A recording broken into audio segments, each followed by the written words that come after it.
Hello everybody, it's Kara from Wild Book Garden, and today I am very excited to announce round 3 of All the World's a Page. I'm so excited. I know I'm already going to say that word like 1,000 times in this video, and I'm sorry, but I can't help it. So this is going to be the third round of our Shakespeare themed readathon. This will be I'll be announcing all the details. I'll also be sharing my third of the prompts. So let's just get into it. I am returning with my wonderful, wonderful co-hosts, Julie from Shakespeare and Such and Olivia-Savannah from Olivia's Catastrophe. We're all very excited to have another excuse to love his work and talk about him and just spread the love and to make him maybe a little bit less intimidating if you aren't as familiar with his work. So you do not have to read any Shakespeare for this readathon. You can if you like, but it's not a requirement. So I'm just going to start with the general info. I'm going to talk about some frequently asked questions, and then I'm going to share my third of the prompts because we're doing kind of a different kind of team thing this time around. So it's going to be taking place for the entire month of April in order to celebrate the month of Shakespeare's birthday. Ever since we did our first round, I have always thought it'd be really fun to do at least one of our rounds in April to celebrate the month of Shakespeare's birth. We are also going to be doing another movie night. We are going to be watching the movie Ophelia, directed by Claire McCarthy and starring Daisy Ridley. That is going to be on Saturday, April 16th, but we don't know what time yet, so TBD on that, but we are going to be doing an optional movie night if you're into that.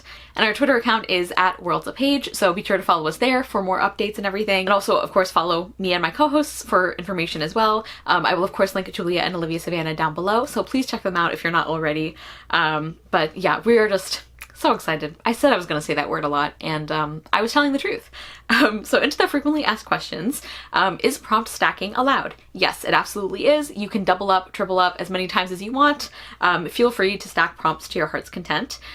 Do we have to do all the prompts? No, you can do as many or as few as you want. They're just supposed to be fun for people who like to use reading prompts, like me. Can we mix and match prompts between teams? Yes, you absolutely can. Again, this is just supposed to be fun. We highly encourage you to pick prompts from all teams if you would like to. Is this readathon competitive? No, it is not. We're calling them teams because of how they're organized, but there's not a competitive aspect. You don't have to log your books or points or anything. You can compete in your own heart if you would like to, but the readathon itself is not competitive. And so then, is this readathon just about sharing love for Shakespeare and making him less intimidating? And yes, it sure is. That's our goal here. Okay, so all of this information will be in a Google Doc, which I will link down below, as well as the prompts, which I'm going to get into now. And so I've been saying that we're going to have different teams, and each of us has chosen a kind of genre of Shakespeare's plays. So I'm going to be doing the comedies, Olivia-Savannah is doing the tragedies, and Julia is doing the histories. So you can choose your team, like if you have a favorite genre from Shakespeare, you can choose based on that. You can choose based on what your favorite individual plays are. You can just pick the prompts you like whatever you would like to do.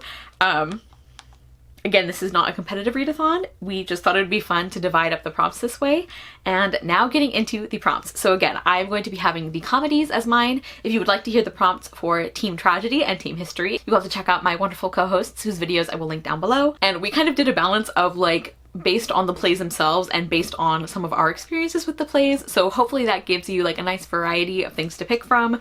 So it's not always like Romeo and Juliet, read a book with a love story, you know what I mean? Not that there's anything wrong with that prompt, but we just thought it would be fun to have kind of a variety of reasons for choosing the prompts we did. But here are the prompts for the comedies. As You Like It. The play ends with 4 different marriages. Read a book with multiple love stories, or a book from a companion series. The Comedy of Errors. 2 sets of unknowing identical twins. A recipe for chaos. Read a book dealing with complex family dynamics. Love's Labor's Lost. An unusual kind of comedy or romance. Read a book with a complicated romance, or a book you think will break genre stereotypes. And I kind of gave a hint here that a lot of books do that. The Merchant of Venice. Not the best representation, to put it mildly. So read a book by a Jewish author instead.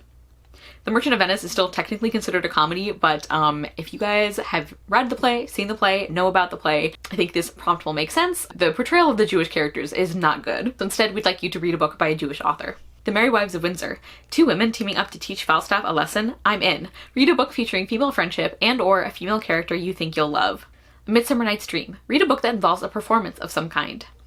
Much Ado About Nothing. Top tier OTP, I am not taking questions at this time. Read a book with one of your favorite tropes in it. That's one of the ones that is based on my personal experience with the play, in case you can't tell, because Beatrice and Benedict are truly top tier. They really set the standard, you know? Pericles, Prince of Tyre. Read a book by multiple authors or a book involving water in some way. So that one is because Pericles was written, it's pretty much widely agreed upon by scholars that Shakespeare co-wrote that with, I can't remember the man's name. He didn't really write anything else. He's kind of a weird co-author, honestly. And the play itself is very, very strange. Yeah, George Wilkins, who is a very interesting choice of co-author. So yeah, there's only a very few plays that Shakespeare actually like had a co-author on, and this was one of the only ones that did. We're not getting into the Shakespeare authorship question because it's not a question. Shakespeare wrote Shakespeare. The Taming of the Shrew. I have mixed feelings. Read a book with mixed reviews. The Tempest is to read a book involving magic.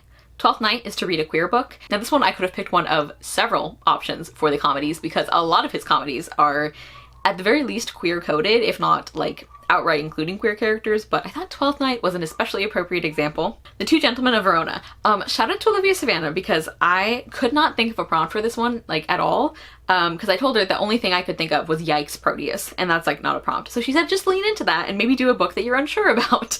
So the prompt for The Two Gentlemen of Verona reads, yikes Proteus, read a book you're unsure about. The Two Noble Kinsmen, believed to be Shakespeare's final play. Read the last book in a series or a book you've been putting off. The Winter's Tale. I didn't really like this play until I saw a ballet adaptation, so give a book, author, series, etc. a second chance, or you can read a book that has an adaptation. You don't have to watch the adaptation, but you can if you want to. Cymbeline. This play is partly based on some of the legends of ancient Britain. Read a book based on another story or source. A fairy tale retelling, a book with a historical figure, etc. And then finally, we each chose one of the problem plays, which is like kind of its own thing in Shakespeare. There's also discussion of like which plays should be considered problem plays, or if they should be called romances, or if they're kind of technically comedies.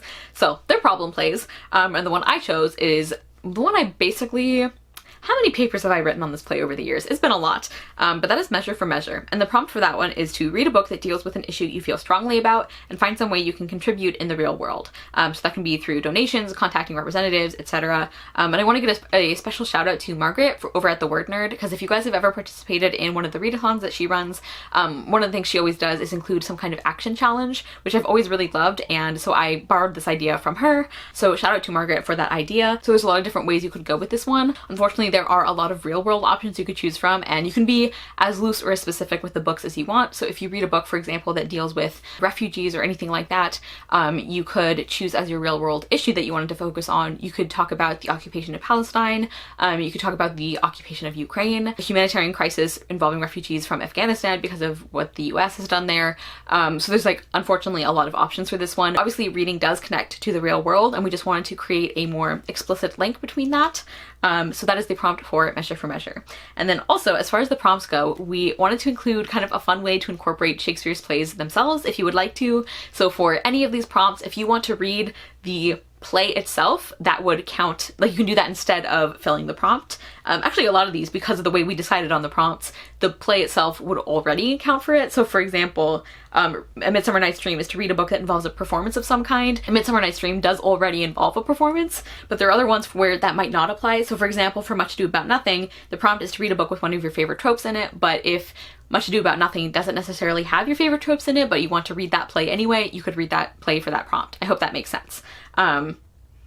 Also just, you know, would love more people to read Much Ado About Nothing because it's tied for one of my favorite plays by Shakespeare. Also, there are a few prompts where maybe it wouldn't be in the spirit of the prompt. So like, for example, The Merchant of Venice the prompt is to read a book by a Jewish author, and the whole point of that prompt is because the representation of Jewish characters is not very sympathetic, it's not very well done in the play. So like, if you wanted to read Merchant of Venice, that's fine, but maybe, I don't know, maybe we would recommend reading that to fill a different prompt, you know, rather than replacing this prompt with that play. I feel like I'm explaining this in the most confusing way possible, but hopefully that made sense. If you have any questions, like I said, we will link the Google Doc. Also, feel free to ask us on our channels or on Twitter if you have a specific question about something. Hopefully we covered most of those things, but if you do have another question, please reach out to us. And also, I don't remember if I mentioned this specifically, but feel free to be pretty loose interpreting these prompts. Like, we don't want to be too strict about like what people are reading for different prompts. So if, for example, let me see if I can find an example here. Okay, so for example, A Midsummer Night's Dream is to read a book that involves a performance of some kind. So obviously if a book involves a play or a ballet or like a movie subplot or something, that would count. But if you're like, hey, this book has like a D&D campaign in it, would that count? I would say, yes, it does. That is the kind of performance. It's like a game plus a performance, I think. So that kind of thing. So like, feel free to be kind of loosey-goosey with these, and please comment down below. Let me know if you are going to be joining us, which team you're going to be reading for, or if you're going to be mixing it all up. I know that's what I'm going to be doing, even though I'm hosting one of the teams. because I'm probably gonna try and complete all the prompts. We'll see, because that's just who I am as a person. We know this. Let me know if you have a favorite Shakespeare play, if maybe you haven't read Shakespeare but you're excited to try, or if you haven't read Shakespeare and you just want to read along to these prompts. All of that is great. Thank you guys so much for watching. I will see you soon with another video, and I hope you love the next book you read. Bye!